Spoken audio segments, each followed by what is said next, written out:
Hello everyone, it's me again, Tarsher. Let's cook very simple food. It's just a chicken spicy tikka masala.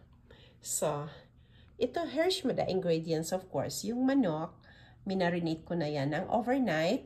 And of course, sibuyas, bawang at saka luya. And gagamit ako dito ng dalawang oil, sesame oil at saka olive oil, and the spicy tikka masala, and of course the black pepper. See you in a bit. Let's start cooking. Magluto na ta. So olive oil muna yung gamit ko para iprito natin konti yung chicken. Konti lang naman para lang siya ipa-brown ng konti.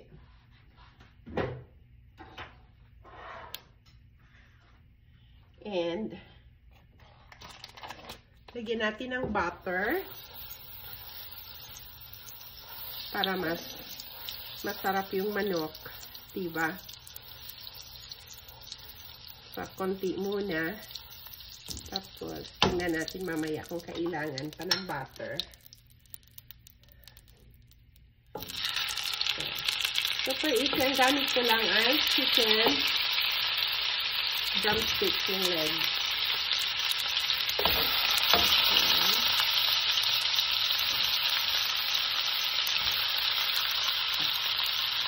Ilagay na natin silang lahat para isang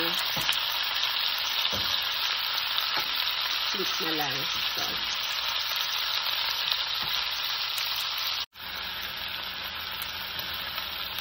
So golden brown na yung chicken natin. Tanggalin muna.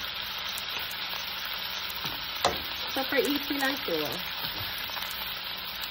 At kayo, anong niluluto nyo ng tanghalian? Ito yung ano namin. Simple lunch. Ito lang yung lunch namin.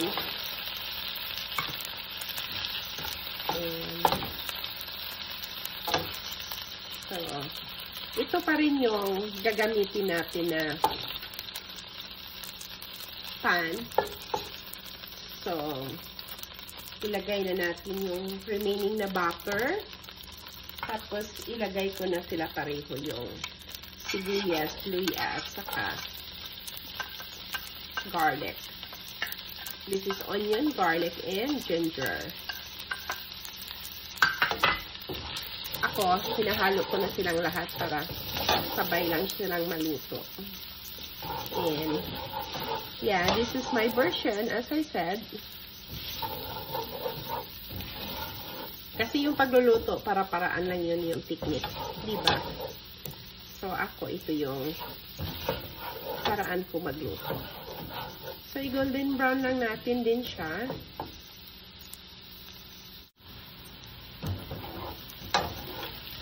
So, golden brown na yung onions, garlic, and ginger. I just add the black pepper.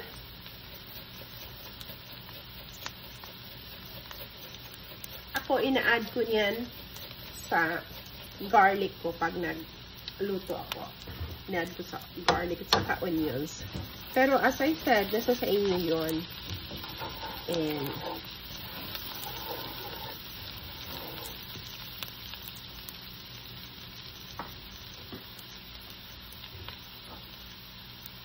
i-add ko na yung spicy tikka masala. So, ito yung way ko magbukas ng jar. Pag hindi ko mabuksan, ginaganon ko na. Yan ang technique ko. Kutsara, diba? Ang bilis. Yan. Super bilis, diba? At lagyan natin ng tubig. Just add a little bit of water para i-shake mo lang. Tapos, yan. Para hindi sayang.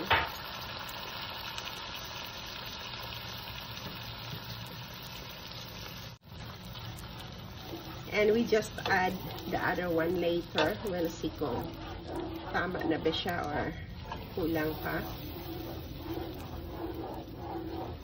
Ayan.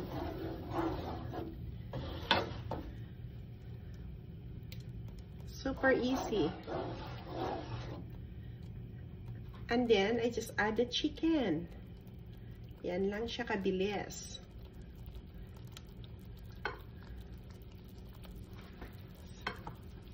Ilagay ko na silang lahat para mas madali. And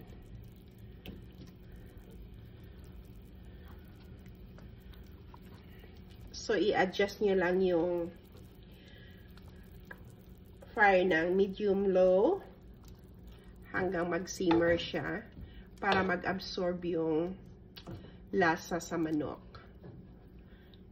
And yeah, my version of chicken masala. Maamoy nyo lang to. Napakasarap. Lami kaayo dahil nga yung maraming sibuyas at saka bawang.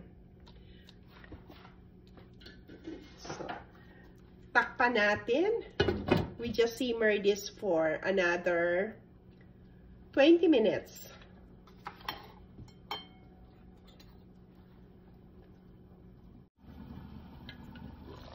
Tingnan natin.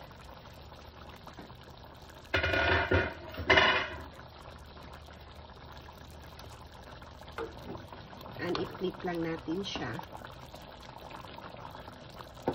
And then, luto na. Ang bilis maluto tong chicken, di ba? Napaka-easy na pagkaon. At ang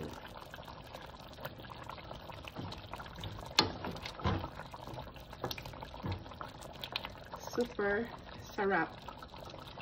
Tikman nga natin.